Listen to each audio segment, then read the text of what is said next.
Right. Good evening, everyone, and welcome to the second in the series of webinars that we're organizing from Heriot-Watt University and the Center of Excellence in Smart Construction. Can I just check that people can hear me, participants, that you can hear me loud and clear, and that you can see the first presentation slide?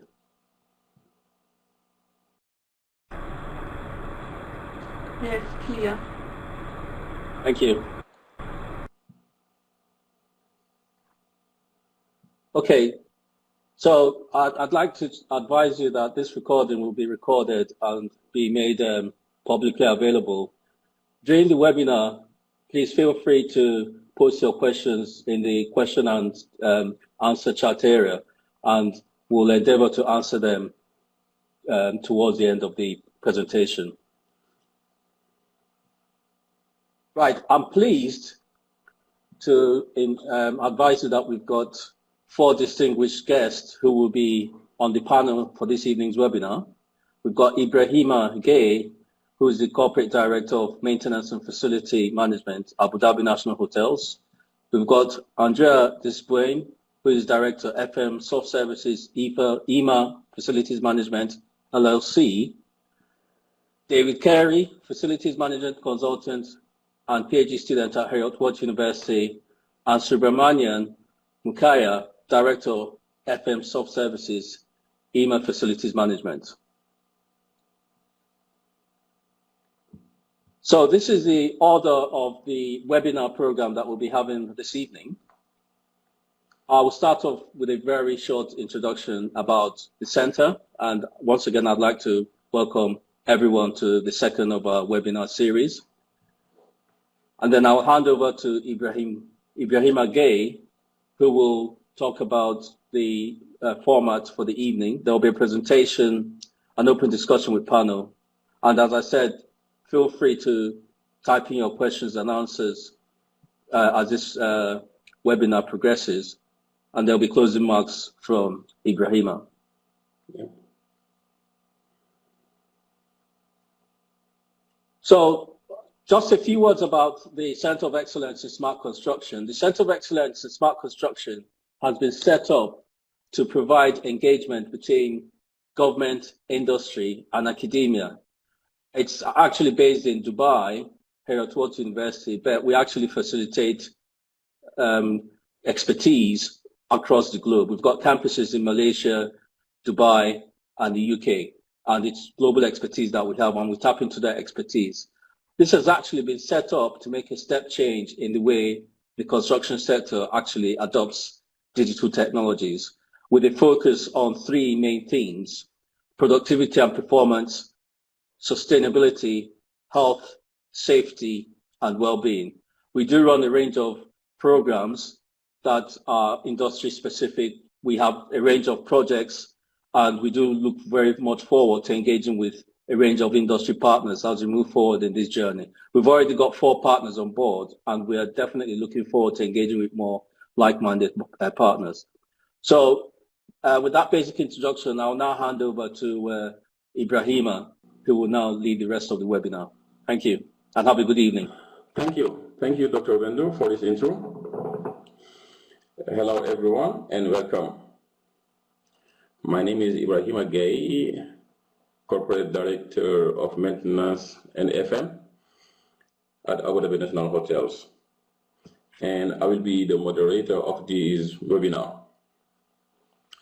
This event, as said by Dr. Vendo, is brought to you by the Center of Excellence in Smart Construction and Heriot-Watt University. We will really like to hear from you and would like to include your voice in this conversation. So you can ask questions, share comments, even challenge our ideas using the Q&A questions.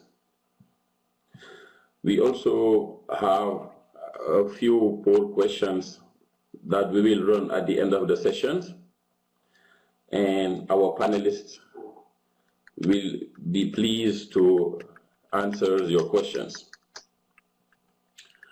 So at this point, I want to introduce our featured speaker so we can get into the content. Our guest today is David Curry, facility management consultant and PhD student at Heriot-Watt University. David is originally an underwater engineering and combat warfare specialist in the UK Royal Navy. He has been delivering asset management and plant maintenance for over 40 years around the globe. His specialty is achieving a positive impact on the true life costing of facility. He had operated as a CEO, MD, and board director for over 20 years. And he has managed workforce of 3,500 plus. As previously said by Dr. Wendu, David is his final PhD year researching digitalization in FM. And he previously presented papers on energy management, BIM, sustainability, and workplace solutions. Today, he is going to share with us just few ideas about smart building impact post-pandemic. David, welcome.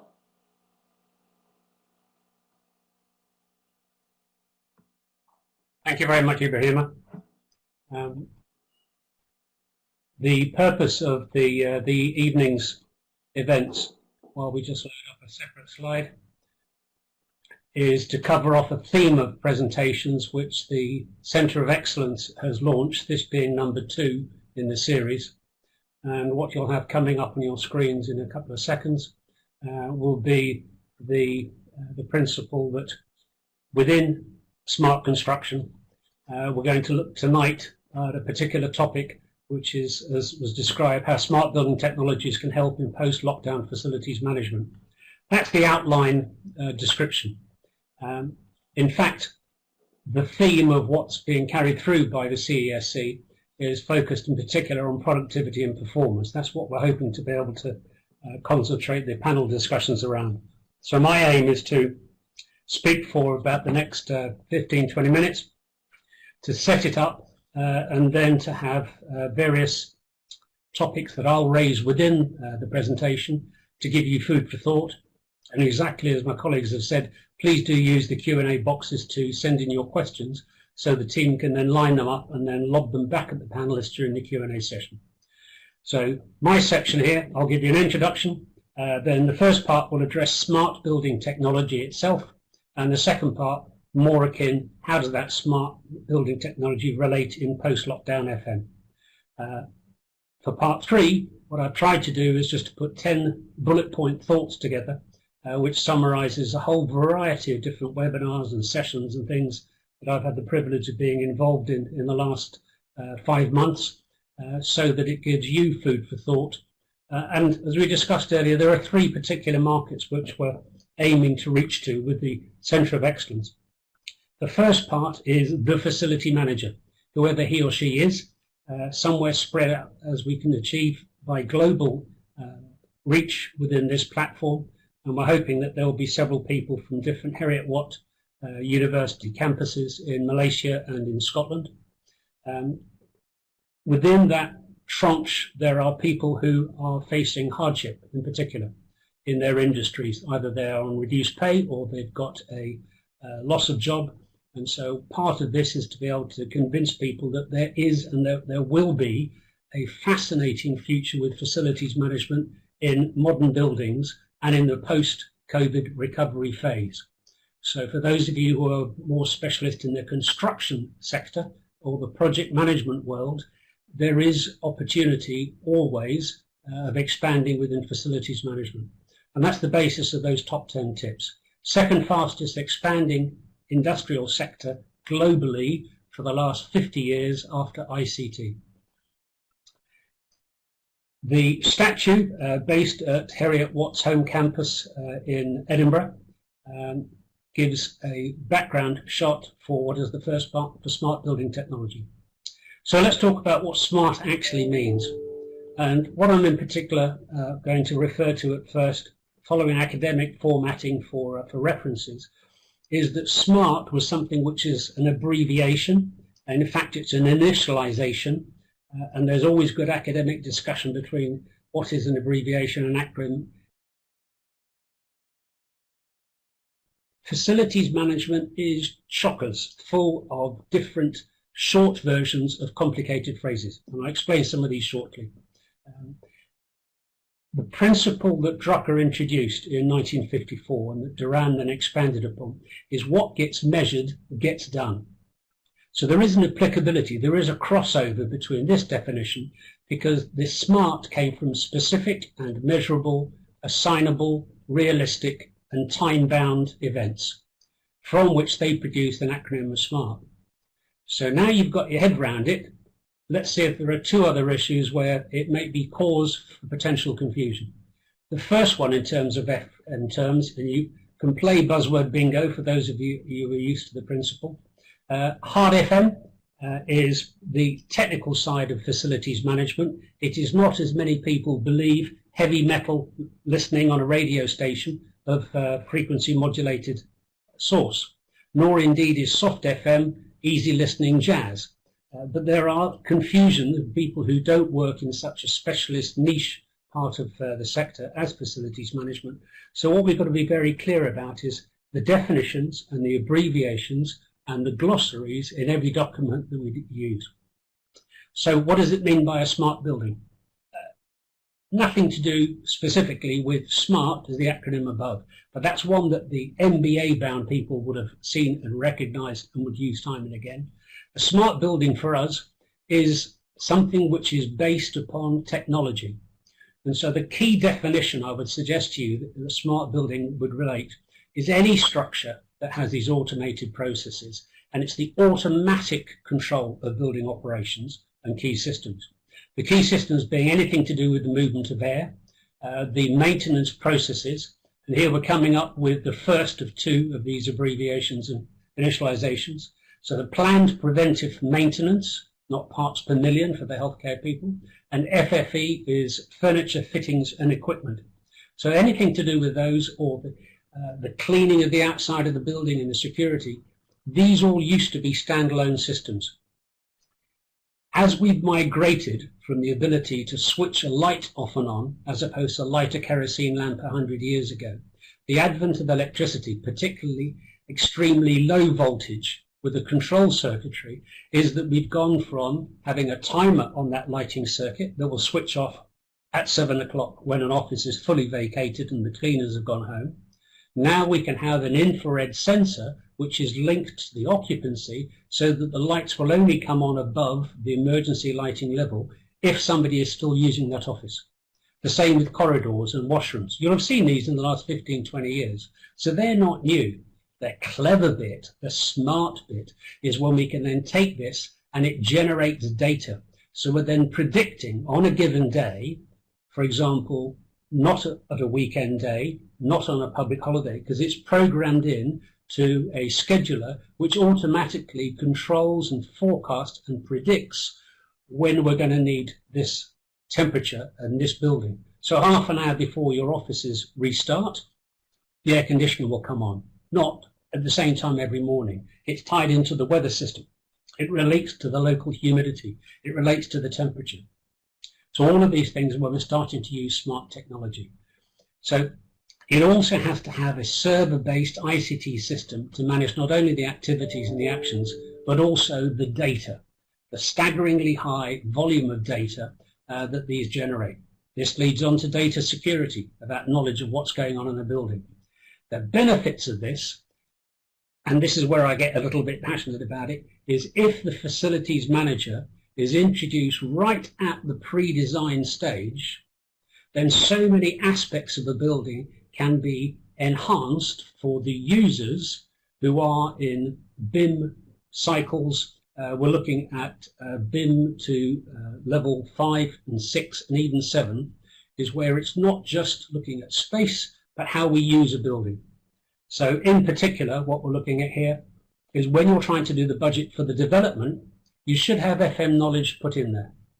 So we shouldn't run into these issues where a building can't be cleaned, can't be maintained. So capital expenditure, operational expenditure, and the health, safety, environment, and quality risks are all adjusted accordingly. Over the life cycle of a building, this means that we can achieve significant changes. So in forecast in relation to the drawing that you see at the top, that graphic there is actually one of the building information modeling schematics produced for the International Grand Airport in Istanbul that opened last year. And it shows you the complexity of the interrelationships between the piping and the water and the cooling and the electrical systems. So when you've got that level of knowledge and you've planned it carefully, you don't have to disrupt the building's operations. You can plan things in the digital twin environment, and therefore that means you can achieve savings right across the life cycle of a building. And that can be up to 25 to 30%.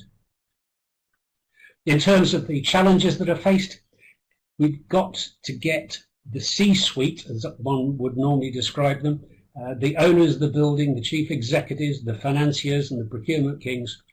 We've got to get them on side in terms of understanding what digitalization means and what having a smart building means, and the integration between those two. Because that way we develop the commercial business case, the return on investment, and the cost justification of having a digital twin. And it doesn't just apply to brand new buildings. One of the presentations I went to about 9 years ago in Dubai was by a project manager who'd been working on the Sydney Opera House, conceived by architects who were born in the 1920s and 1930s, over 100 years ago. They were working in the 50s with their concepts, and they produced a design which is known globally by this archetypal shape. It's quite iconic in itself. Sydney is renowned for its features. Underneath, if you remove those sails, it's quite a boring Second World War style bunker concrete. But that entire complex, and it is one of the most complicated buildings in the world, gets about 30,000 visitors a day. They've applied GPS, GIS, BIM, and they've digitized the entire building, and the improvement in productivity and efficiency and integration between different activities has massively improved. So you can do it in an older building, it doesn't have to be in a brand new one. In terms of smart building number 2 of 2, Degas painting, which is what it was at the top, was one of the first integrated chips that he was doing in order to impress people with the complexity of the increasing detailed, more complex and packed integrated chips produced by Intel and others. But the buildings of that era, even back to 1990, which we're saying is now 30 years ago, that they are not connected. You can have an older building and you can install Wi-Fi. All it needs is the electricity and the connectivity through to a telephone cable. It doesn't make the building connected. So the criteria of what an older building needed was shelter, temperature control, and safety. So at the same level of efficiency, which perhaps could exist in a building which is over 60 years old. Few of the buildings, if you were to drive around the dark depths of Deira and some parts of Dubai, you would see buildings that are over 60 years old. They are not smart, and there isn't really the cost justification or the desire to make them smart. Doesn't mean you can't, it's just not cost effective. So where does it come in? Technology is what's driving the change. Now, Moore's Law, and I had a stand-up discussion at one occasion with the commercial director of a company which is related to my colleagues on the panel, so I won't give names. But Moore's Law has changed in its prediction of how fast the rate of change of technology can be achieved within an integrated circuit. Initially, it was 1 year, and then it was changed to 2 years, and it was scaled back. But 1975, it's still a figurative term. It's not actually a law as such, but it's a case of the technology improves very rapidly every 18 months to 2 years. Almost every year we're getting new functionality out on our mobile phones and our smartphones. Now, with those comes the opportunity to integrate that mobility into a smart structure. So the opportunities are always improving. So what does a smart building need? It means where you can integrate innovation with all aspects of technology. For those of you who haven't thought about it before, it's happening all around you, whether you like it or not. There is Wi-Fi there, which you can log into or not, whether it's a hotspot, whether you want it or not, whether you're a smartphone user or not. 5G is coming, and I won't even go down the avenue providing by which companies in which areas, but the rapid expansion of data transmission in the new 5G frequencies means that we will get much faster connectivity, faster transmission of a lot more data. The Internet of Things means that we're linking these FFEs, quick mental recall question of the furniture, fittings and equipment, which means that you can check to see what is in your fridge from your smartphone sitting as a passenger in your car. The technology is there. And on the basis of whether it's a fridge or a door or an infrared remote sensor, LED lights coming off and on, or even renewable energy, that they can sense when you're going through security areas. You don't need now to have expensive fit out of installing blinds all around your offices to give you privacy, when you can control the pigmentation and make a glass sheet opaque purely to give you the privacy that you need using a remote control. So all of these, when they start to come together, there are inevitably a vast number of companies, I've just listed a few here, of those that started down the route of yet another initialization for a building automated system, right, that the BAS in itself can integrate with Cisco, Schneider, Honeywell, Siemens, and others. Absolutely. Right? So this is where we're looking to be able to tie them in. Okay.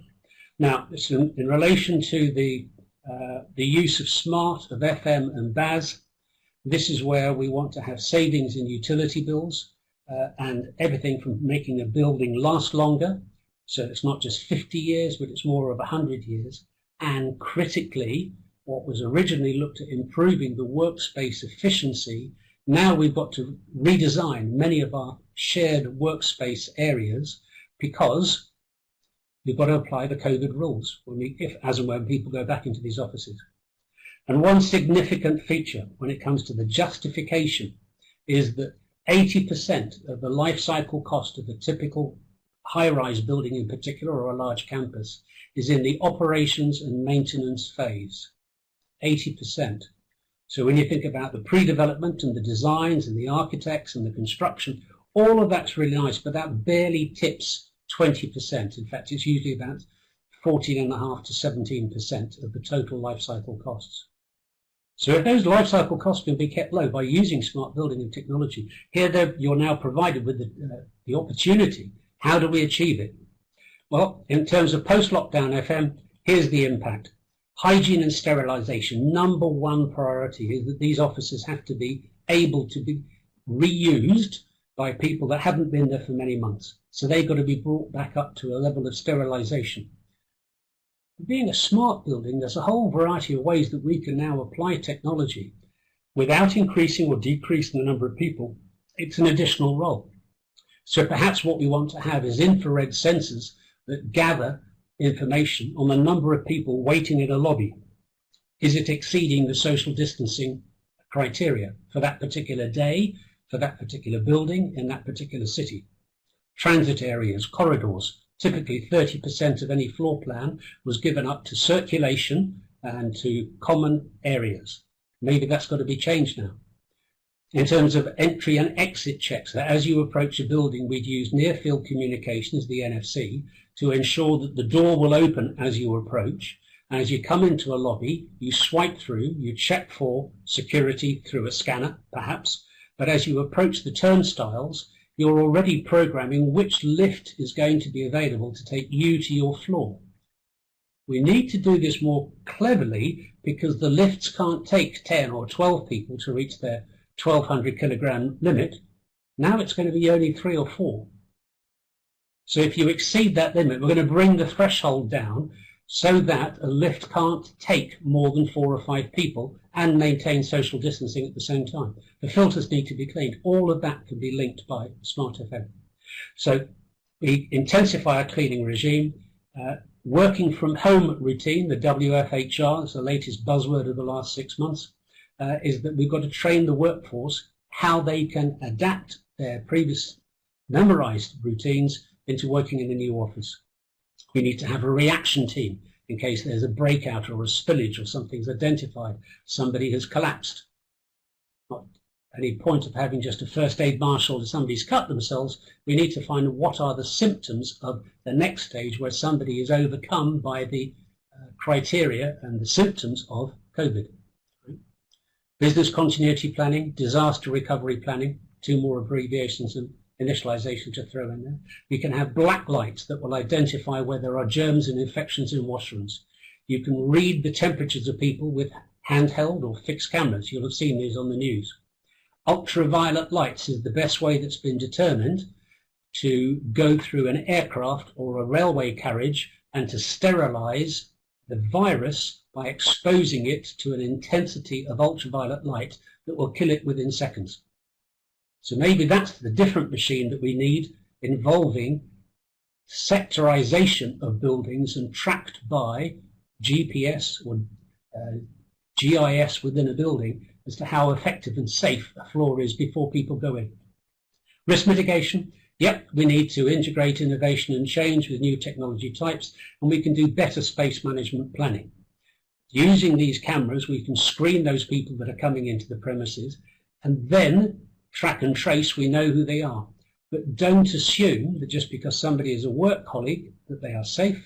It's the visitors, the supply chain, all of the vendors, the deliveries that are coming in the back door, themselves, the water canisters that go onto the water cooler that people gather around, each has a potential source of infection. So what we need to do is to mitigate that risk. That's the reason why so many VFMs are very much like this at the moment, because they're dealing with these issues and these risk management plans. Right. The alarms, as I said, we can adjust in elevators and rooms. We can mark the flooring so people stand at least 2 meters apart when they're forced to queue, and that we can have a QRC, a quick reference code of the special barcoding, so that you know that this is your seat at your desk. And if somebody asks you to use an alternative keyboard, that it's been sterilized. Because there's no point you being in the clear if you can't actually get this to give you the confidence to go to work. And finally, on this particular page, conducting customer surveys, making sure that the employees can demonstrate that they're happy, that they're satisfied they're working in a good, safe, responsible corporate base or residential area, and conducting space audits to make sure this expensive lease to which you're committed for many years, that you're actually making the best advantage of it. So just in terms of the new techniques and tasks, yes, this will allow people to do things better. We can have these ultraviolet sterilization lamps fitted permanently in certain high focal point areas, and we can adjust the budgets with management. We can remote monitor the AI and the IoT so that therefore you can get grading of different buildings as being suitable. Using multimedia to engage with the results from these surveys, we are therefore combining communications with the building, automatically sending out messages, reminders to people, thanking them for taking the time. And in terms of FM, it's a daily brief, making sure that all the teams are fully trained, that they are fully COVID aware, so that we end up with a multitasking, multidisciplinary task force, so that means that all the technology that the companies are being asked to invest in are being used properly across the portfolio. Stakeholders improve their balance. The variations we need to have, this will keep the lawyers and the commercial managers busy for many months to come, is that we need to ensure that all of these tasks where we're using the technology to make the smart systems more available and more efficient, that they are reflected in the various different key point indicators, the service level agreements, and the different contracts that we have. And just coming towards the end on here, making sure that the risks are identified for the entire supply chain, and that overall, if we're going to identify and track occupants, that we therefore know where am I going to be. So just to wind up as a summary then, the DC's top 10 tips. I expect to see more people walking around, as per the graphic on the top right here, with an iPad with the digital twin, so that you can visually plan and check the processes of equipment before you go near it, and then ensure that the extra menu that pops up is that it has been sterilized before you start work on it, so it doesn't present risk to a maintainer. So, number one on the list, Smart buildings will become the agile differentiators. People will shop and change and relocate to try to find where they can get the best deal from the best building. Technology will be in the background, ensuring that they're trying to sell their equipment when budgets are tight and people are trying to make payroll, not just issue everybody with the latest iPhone. The COVID lockdown will mean that we have to rethink. Employees have rights. We therefore have to act in a responsible way and train them how to use the new technology. For carpe diem, whilst it's an oft-used Latin phrase, seizing the day means that let's be positive, let's be proactive, let's try to get as much out of the next 6 months and 6 years as we can, deploying technology to advantage. Therefore, we mean that we can communicate with our workforce and our loved ones and families and neighbours to say we are in a better place. Legal regulations and stipulations and criteria and standards will change, without a doubt, to reflect what has to be achieved. In countries which are more litigious, such as in the United States of America, people sadly are dying because of the fear of individuals to be held responsible for things that common sense says this is what you should do. So what we have to do is to learn from their examples, compare ourselves with other campuses, other companies, high-rise, low-rise residential development, and see how they're doing it by communicating with each other, and thereby, whether you are the leader of a section, a company, a family, a university, set the example, explain what you have to do, and do it. But for me, with my pedigree and background, I have high expectations of what leaders and managers are supposed to do during a crisis. And from that, listening to your team's ideas, exchanging ideas like tonight, it means that you can plan ahead better. You can refer back to others. We all exchange our details and we put ourselves in touch with each other via LinkedIn and other places. But that means that we can have a long term and we can act now to do better. And that's it from me. So thank you very much for that. I'll chop back now to Thank you, David, the next for section. this insightful presentation. I just want to emphasize one point, and you said it very well.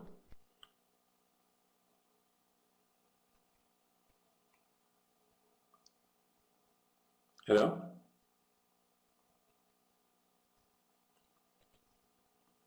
Yeah. You said technology is driving the change, right? In this era of technology with big tech giants like GAFAM, Google, Apple, Facebook, Amazon, Microsoft, how long will it take for people to know exactly what will be the benefits to have a smart building?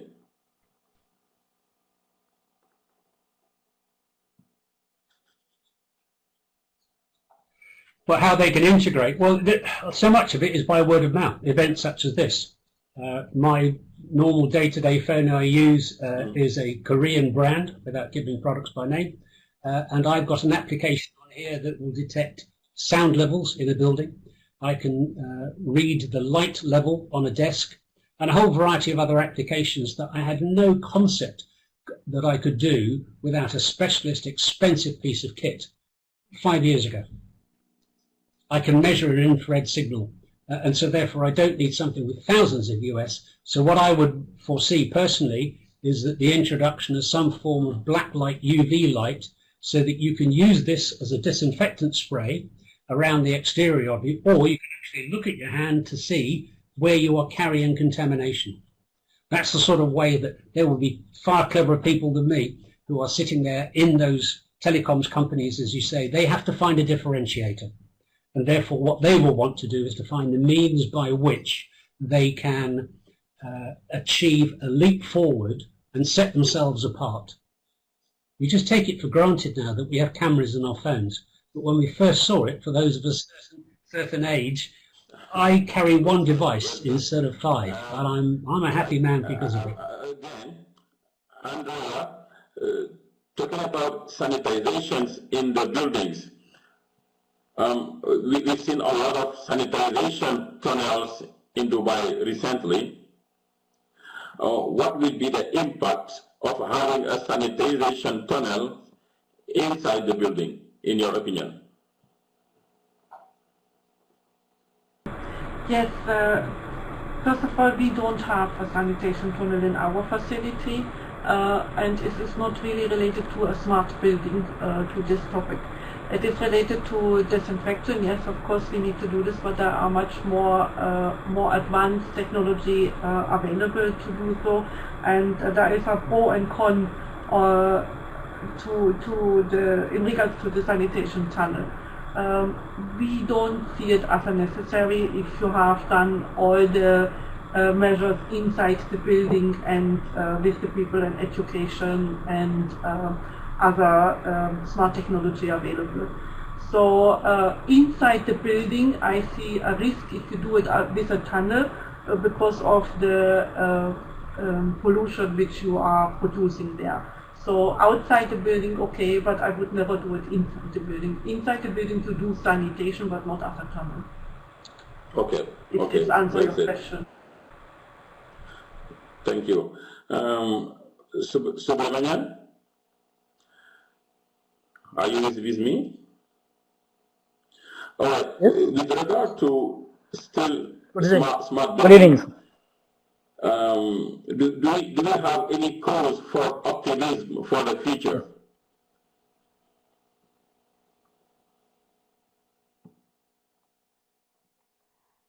The features of sanitation you are talking about, or you are generalized about other operations? Which is specific you are talking? Yeah, smart buildings technical.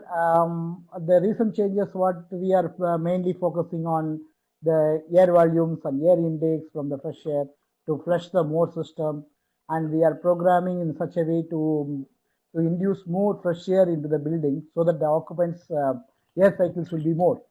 The occupants feel comfort, and it will give some sort of healthiness to the people. And that way we are making sure that the air is circulating properly so that the contamination within the room is being reduced. Okay, very good. That is on sort of air conditioning, and we do have a yes. We are maintaining the water quality. Frequent, even the Dubai municipality has recently changed their norms. They are asking us to frequently test the water samples and submit the samples. And we do have monitoring the social samplings, social distance through the cameras and access control systems. We are managing it properly. Even the lift lobbies will be monitored to have a social distancing of 2 meters. The masjid and the prayer rooms, pantries are monitored in such a way that the social distancing is measured. We do have some digital signages to introduce about to display about the social distancing and the importance of the systems. And in fact, like Andrea said, yes, we have some disinfection tunnels for our technicians to go through it before they are going to the customer places. Thank you. Again, coming back to David, with IoT and machine and deep learning being at their top right now, don't you think predictive maintenance will happen more than condition based on preventive maintenance? I'd certainly like to see it, but the advantage of smart buildings means that the cost per unit of sensors is still progressively going down. So in the same way that LED lighting used to be exceptionally expensive when it first came in, and now cost per bead and the lighting efficiency has improved. Solar panels are the same. And so when you combine all of these things together, what you get is an advantage of the technology being integrated, so you can take a modern building and you can draw information out of it upon which you can make decisions. So what I hope is that there will be a move towards the use of integrated planning systems that are based on more of the predictive cycles, not just the owner's recommendation based on where, but also that we're getting into the through life cycle of equipment so that it's not less reactive, more predictive, and more actually based on sensors that will tell you that you've got a ramping up of a problem, that you get to it before the problem becomes extreme. So it aids the efficiency of your reactive, but actually it works more towards predictive and condition-based maintenance, which I think are more the more mature levels of maintenance, different from what we often see around us with a fixation on just planned routine maintenance.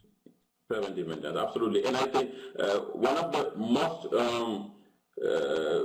big vertical transportation companies, ThyssenKrupp, now is moving toward predictive maintenance because of the usage of IoT. They can know exactly every single equipment COP and then change it before the repair can happen. So we are going there. It's the future. Yeah. All right. Thank you so much for this insightful presentation. If you don't have any other questions. If I may can add something in regards to smart FM and soft services and COVID-19.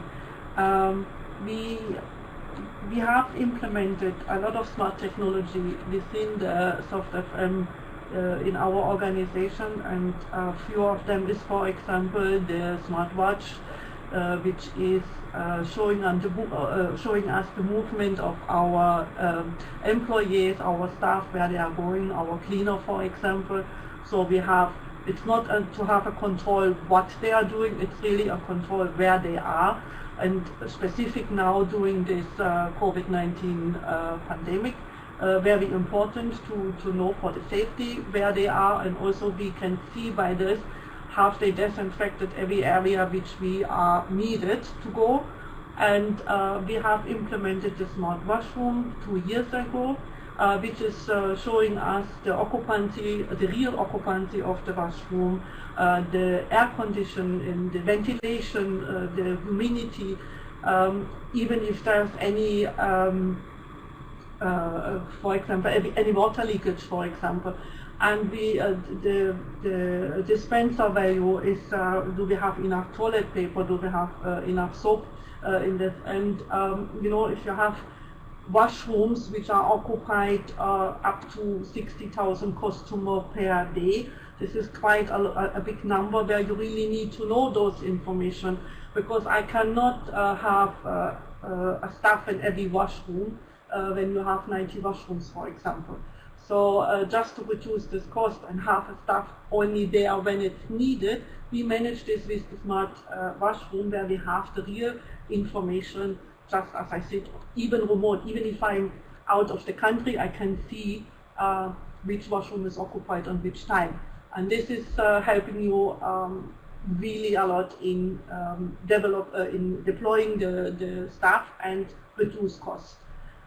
As well now for the occupancy, if you have those movements, if you know how many people are where in which location on which time, is for the social distance very important. And all this information what we have implemented already has helped us now doing this COVID-19 event to reduce drastically our operational costs and doing the operation as and when required, where it's needed and still in the high standard. Another example is, for example, the smart waste management, which has led us to a high number of segregation and is part of our sustainability program. So there is quite a lot of IoT and smart solutions already in the market implemented, and Supreme will most probably agree on this, because I know that in Silicon Valley you do a lot of smart technology. And yeah, it's just as an example I wanted to add.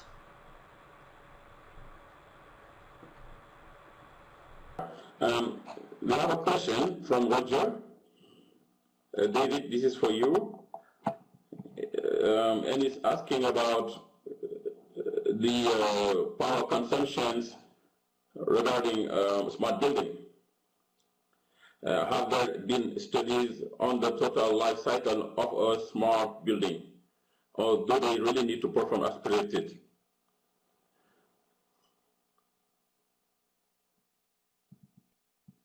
Okay, no, it's a very good question, Roger, and thank you for that. It's a relative term between the consumption of electricity as opposed to a lot of power. And as your question is aimed towards power, what I'm saying is that part of the implementation plan should be that if you're going to add something extra, such as low voltage controls and sensors to be able to monitor air conditioning system, for example, that one should be offsetting it rather like you do with tons of carbon dioxide for your carbon footprint. We should be offsetting it by saying, right, we're going to incur the expense of putting solar panels on the roof if your wind speed is above 15 meters per second squared, that therefore, on average, you're going to get the wind speed to be able to support a small vane on the roof. Depends on the country, depends on the location. In Western Saudi, they get onshore winds during the day, which are strong enough to run small vanes, but they just don't normally do it. When it comes down to the implementation of smart equipment within a building, yes, you can predict the power consumed. The critical part is, can this equipment go into a standby mode, or can it actually shut down? So rather like people say that approximately 11 to up to 17% of your domestic electrical bill is coming from low-level lighting and equipment that is still in standby mode with the transformer running, even though you're not specifically benefiting from that equipment at the time. So I agree with you, it is an issue, and it's the subject of many master's degree level studies where they take a particular campus facility and measure it to prove the, in some cases, extreme claims that vendors will be putting out there as to how much energy they can save off a given building. One of the leading sectors within society are the hotels, funnily enough, in that they often have their own engineers in-house, and they do focus on maintaining the lowest energy cost per person per bed per night. So they have a benchmark figure, and then they can compare that, is that good, using advanced sensors. So I hope that answers your question, but yes, looking ahead, I hope to see more industries follow what the hotels have been doing for many years. Absolutely, absolutely. We have another question from Mustafa Batiha. He's asking about, will the smart building perform as we expect them to? So, Brian, can you give us just some insight about that? The microphone.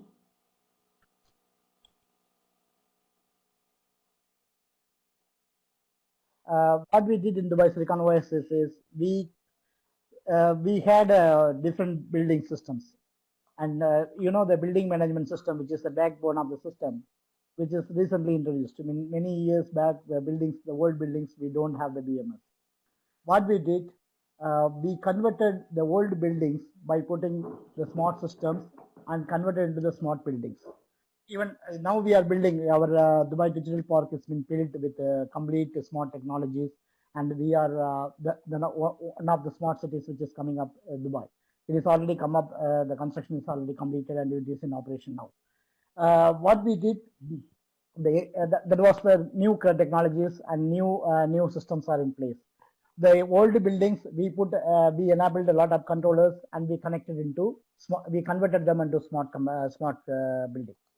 The advantage is, yes, what we are doing, we are operating the equipment as and when required. It is not like traditional 24/7 operations. When we see the building's patterns, what is their occupancy, what is the business nature of the building, accordingly, all the equipments in that building will be operated. Even the temperature set points, we see the each and every officer's orientation. Accordingly, the set point of the air conditioning on that room will be changed. So by this way, what we are doing, you know, the 30 to 40%, more than 60% of the energy which is consuming in the building is going purely on the air conditioning. So by reducing that 60 to 70%, we can able to save lot. And this way we are reducing the operational cost drastically. It is not only the power cost, we are also reducing the spare parts consumption. The spare parts, because you are operating the equipment as and when required. So which is done, which in turn it is only operating maybe 50 to 60 or less than 50% in an average. So overall, it will give increased equipment life. So then increased equipment life, reduce the preventive maintenance. It is giving complete OPEX savings. Yes, there was a challenge. Yes, there is a challenge in converting all the buildings. There is a capex involved, but this capex will be paid off if it's properly managed. Okay, thanks. Yes. I think I answered your question. One question from James now for Andrea. He talked about the collection of the data, and who will guarantee us that the general public that the data isn't being shared without their consent?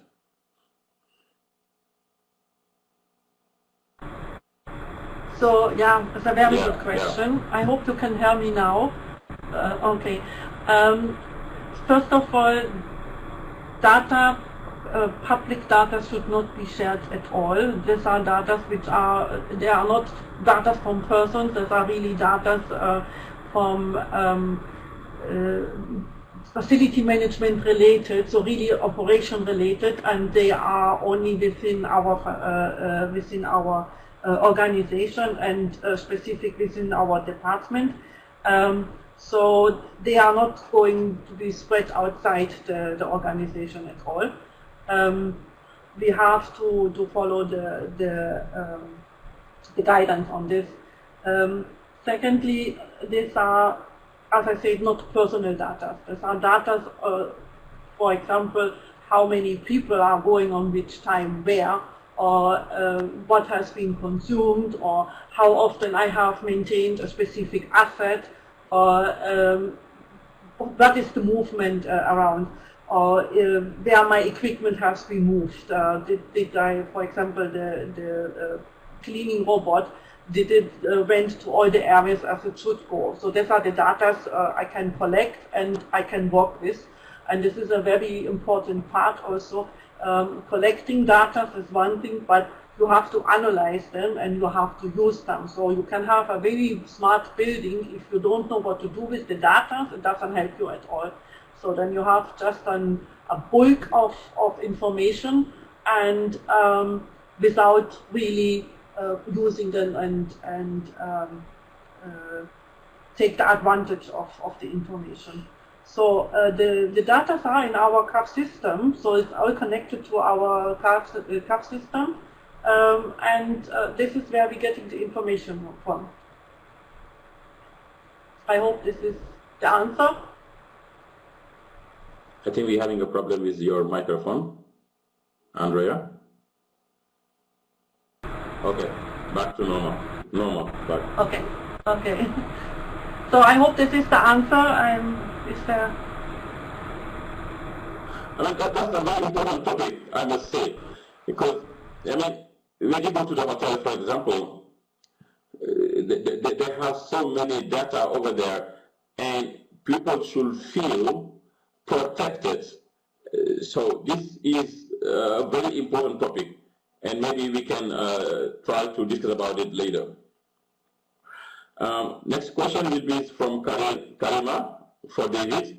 Do you think COVID-19 situation will increase awareness about the importance of a smart FM among owners and developers? And that will always be on cost. I think the focus will always be on cost. It's a good question. Thank you, Karima. Yeah. The challenge currently affects different companies in different ways. There are those for whom activities have gone up and they have the agility and the revenue to justify inventing and improving and innovating and using smart technology because of COVID-19. For example, one of the companies I hold in very high regard is Majid Al Futtaim. They have the Carrefour franchises in the hypermarkets around Dubai and the UAE. When those sites closed because of COVID, they didn't let their people go. They retrained them and kept them on the payroll and moved them across into warehouse and delivery operations, because the home delivery mechanism of providing food to people was exceptionally overloaded to start with. They struggled, they recovered, they planned, they innovated, and they overcame. And now you've got a system providing a service at a level that they had never thought of before. So I think COVID, as the catalyst, can make companies implement plans that they would never previously have thought they could or should or would ever have to do, but now they do.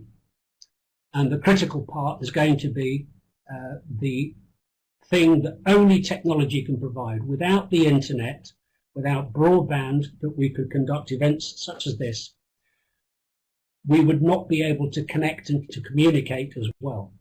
So therefore, that is great that we've managed to cope with it, and the massive uptake on programs such as we're using tonight with Adobe, or whether it's Zoom or Teams or Citrix, whatever the package is, they themselves are under pressure to improve because they're in a much more competitive market, and they've taken huge leaps and bounds to increase their capability.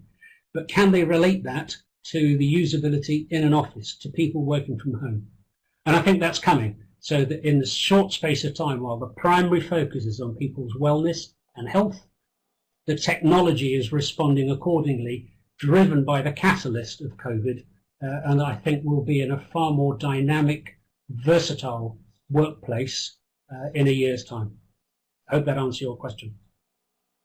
Very good. I think so. That's all the time we have for our webinar today. Thank you, everyone. Thank you, Andrea. Thank you, Savannah.